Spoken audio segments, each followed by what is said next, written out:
Good morning बच्चों, कैसे हैं आप सभी। मैं आपकी विज्ञान की अध्यापिका आज आपको आपकी पुस्तक का पाठ 9 पढ़ाने जा रही हूँ, जिसका नाम है जल के स्रोत। तो चलिए बच्चों, शुरू करते हैं आज का पाठ।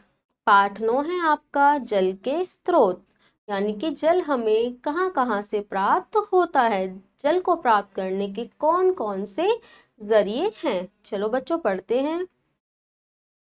पृथ्वी की सतह का लगभग 3/4 भाग जल से घिरा हुआ है।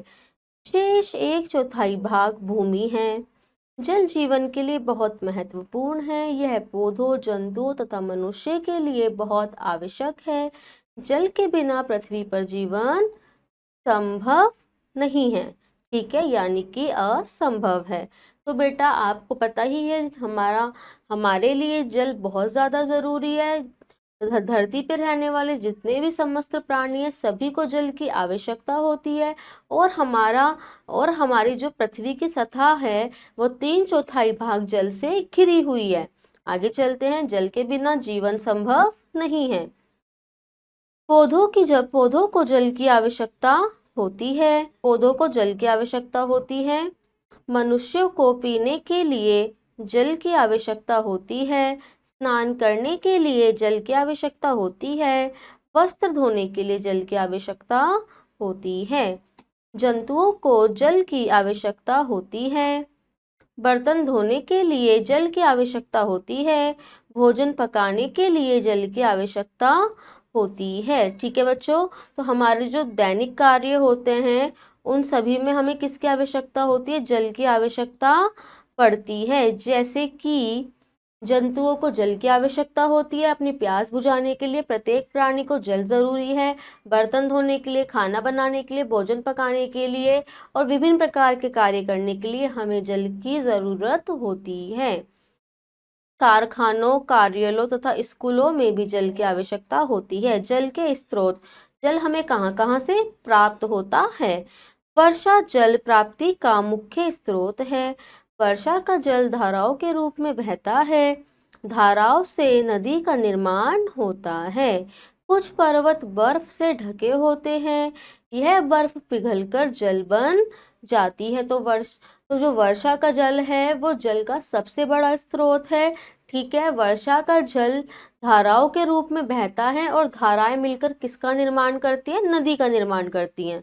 आगे चलते हैं। यह जल भी धाराओं के रूप में बहकर नदी का रूप ले लेता है।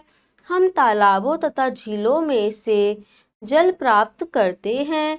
तो हम कहाँ कहाँ से जल प्राप्त करते हैं, जो वर्षा का जल है वो एक तरीके से कहाँ पे जाके इकट्ठा हो जाता है, तालाब तथा झीलों में भी इकट्ठा हो जाता है। वहां से हम उस जल को प्राप्त करते हैं।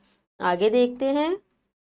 वर्षा का कुछ जल भूमि में गहराई तक चला जाता है। यह भूमिगत जल कहलाता है। भूमिगत जल को हम कुएं से प्राप्त करते हैं। लोग कुओं से जल को खींचकर बाहर निकालते हैं। भारतीय गांवों में कुओं को आसानी से देखा जा सकता है। तो बेटा जब बारिश होती है तो बारिश का पानी भूमि के अंदर गहराई तक चला जाता है, जिसको भूमिगत जल कहा जाता है। और इस जल को हैंडपंप के द्वारा लोग बाहर खींचते हैं। भारतीय गांवों में कुओं को आप आराम से देख सकते हैं। आगे चलते हैं। देखिए ये वर्षा हो रही है, यहाँ पे ये झील है तथा यह नदी है। वर्तमान समय में मनुष्य ने हैंडपंप तथा ट्यूबवेल आदि से भी जल को बाहर निकालना सीख लिया है। घरों में हम नल से जल को प्राप्त करते हैं। नल का जल भूमिगत जल और सतह जल का मिश्रण होता है। तो जो आजकल का टाइम है उसमें हम भूमिगत जल को किससे बाहर निकाल लेते हैं, हैंडपंप तथा ट्यूबवेल से। तथा हमारे घरों में हम नल से जो जल प्राप्त करते हैं उसको हम पीने में यूज करते हैं। और वह जल किसका मिश्रण होता है, भूमिगत तथा सतह जल का मिश्रण होता है। आगे चलते हैं। पेयजल यानी कि जिसे पिया जाता है। तालाब, झीलों तथा नदियों का जल पीने के लिए सुरक्षित नहीं है। लोग उनमें विभिन्न प्रकार के कूड़ा करकट डालकर जल को दूषित कर देते हैं। इसमें बीमारी के कीटाणु तथा कुछ लवण आदि घुले होते हैं जो रोग उत्पन्न करते हैं। यदि हम ऐसे जल को पीते हैं तो हम बीमार पड़ जाएंगे। तो बच्चों बताया गया है नदी का और झीलों का जो जल होता है उसे हम ऐसे ही निकाल कर नहीं पी सकते, क्योंकि उसमें कुछ कीटाणु पाए जाते हैं, कुछ अपशिष्ट पदार्थ पाए जाते हैं, क्योंकि लोग आजकल नदियों में, झीलों में, तालाबों में गंदा गंदा सामान, गंदे गंदे कूड़ा करकट या जंतुओं को नहलाते हैं, जिसके कारण वह जल गंदा हो जाता है और उसे पीने से हमारे शरीर में बीमारियां आ जाती हैं। जल को उपयोगी बनाने के लिए कुछ उपाय इस प्रकार हैं। जल के कीटाणुओं को नष्ट करने का सर्वोत्तम उपाय उबालना है। जल को उच्च ताप पर उबाल कर कीटाणुओं को नष्ट किया जा सकता है तथा इसे पीने योग्य बनाया जाता है। उबले जल को पीने से पूर्व कमरे के तापमान पर ठंडा होने देना चाहिए। आजकल मनुष्य जल को शुद्ध करने के लिए विद्युत फिल्टर का भी उपयोग करने लगे हैं। तो बच्चों जल को हम कैसे पी सकते हैं, पीने के लिए उपयोगी कैसे बना सकते हैं? सबसे पहले उसको आप एक उचित उचित तापमान पर या ऊंचे तापमान पर उबालने के बाद उस जल को कमरे के तापमान पर ठंडे होने देना चाहिए। फिर आप उस जल का उपयोग पीने के लिए कर सकते हैं। तथा आजकल मनुष्य जल को शुद्ध करने के लिए विद्युत फिल्टर का भी उपयोग अपने घरों में करते हैं। जल अमूल्य है, इसे बचाओ। वर्षा के जल को साफ ड्रम, मग, बाल्टियों में एकत्रित किया जा सकता है। इस जल को पौधों में डालने के लिए प्रयोग किया जा सकता है। आवश्यकता न होने पर नल को बंद करना चाहिए। हाँ, बताया गया है कि हमें वर्षा के जल को भी क्या करना चाहिए, सुरक्षित रखना चाहिए, इकट्ठा करके रखना चाहिए। उन्हें हम बड़े बाल्टी या ड्रम में भी भर सकते हैं तथा अगर हमें ज़रूरत नहीं है तो हमें घर में जल को कम ही यूज करना चाहिए, हमें उसको व्यर्थ नहीं करना चाहिए। जल का संरक्षण। धरती का अधिकांश पेयजल भूमि के नीचे से मिलता है। धरती के नीचे जल का यह भंडार सीमित है, इसलिए हमें जल को बर्बाद नहीं करना चाहिए बल्कि इसे संरक्षित करना चाहिए, जिससे हमें सदैव शुद्ध जल, पेयजल मिलता रहे। तो बेटा जल का संरक्षण, हमें जल को इकट्ठा करके रखना चाहिए। हमें अधिकतर जल भूमि के नीचे से मिलता है, इसे हमें बर्बाद नहीं करना चाहिए बल्कि इसे हमें संरक्षित करके रखना चाहिए। तो बेटा इस पार्ट में हमने जल की विशेषताओं के बारे में पढ़ा, वह हमारे लिए किस प्रकार उपयोगी है उसे पढ़ा। अब हमने इस चैप्टर में, इस पार्ट में क्या सीखा है, तो चलिए देखते हैं। हमने सीखा वर्षा जल का मुख्य स्रोत है। भूमिगत जल को हम हैंडपंप से भी प्राप्त करते हैं। अच्छे स्वास्थ्य के लिए हमें स्वच्छ जल पीना चाहिए। हम जल का उपयोग विभिन्न उद्देश्यों के लिए करते हैं। सभी जीवों को जीवित रहने के लिए जल की आवश्यकता होती है। हमें कुओं तथा ट्यूबवेलों से भी जल प्राप्त करते हैं। उबला हुआ तथा फिल्टर किया जल कीटाणु मुक्त होता है, यह पीने के लिए सुरक्षित होता है। हमें जल का संरक्षण करना चाहिए।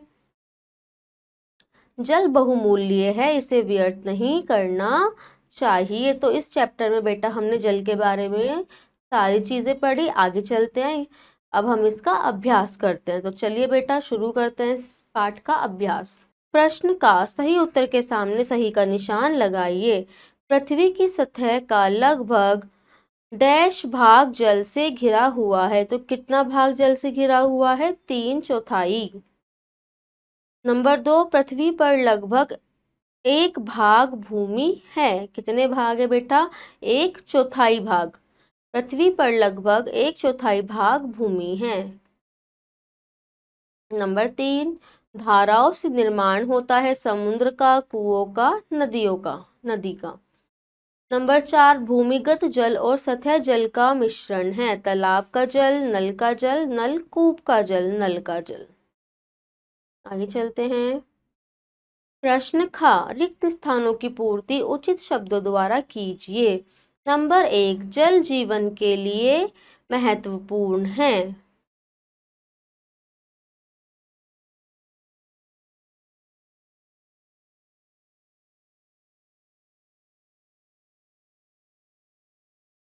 ठीक है, आगे चलते हैं। नंबर 2, डैश जल का मुख्य स्रोत है, क्या है बेटा? वर्षा।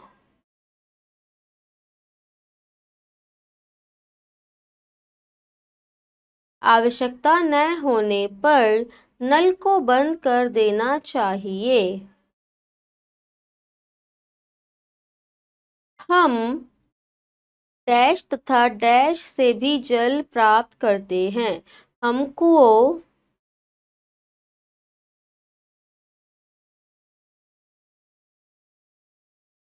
तथा नलकूपों से भी जल प्राप्त करते हैं।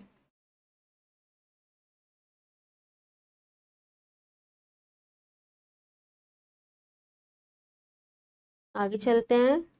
प्रश्न का सही कथन पर सही का तथा गलत पर गलत का निशान लगाइए। नंबर 1, जंतुओं को जल की कोई आवश्यकता नहीं होती। गलत। नंबर 2, जल के बिना पृथ्वी पर जीवन असंभव है। सही। नंबर 3, अच्छे स्वास्थ्य के लिए झीलों व तालाबों का जल सुरक्षित है। गलत। नंबर 4, हम हैंडपंप से भी जल प्राप्त करते हैं। सही। प्रश्न घ, निम्नलिखित प्रश्नों के उत्तर दीजिए। बेटा, इन प्रश्नों को आप स्वयं के द्वारा घर पर करेंगे। क्रियाकलाप, जल को बचाने के लिए कुछ नियम बताइए। इसको भी आप स्वयं अपने द्वारा घर पर करेंगे। तो बेटा, आपका पाठ आज यहाँ पे खत्म होता है। मैं आशा करती हूँ आपको आज का पाठ अच्छे से समझ आया होगा। अब हम मिलते हैं अपनी नेक्स्ट वीडियो में। जब तक के लिए आप खुश रहिए, स्वस्थ रहिए, पढ़ते रहिए। धन्यवाद।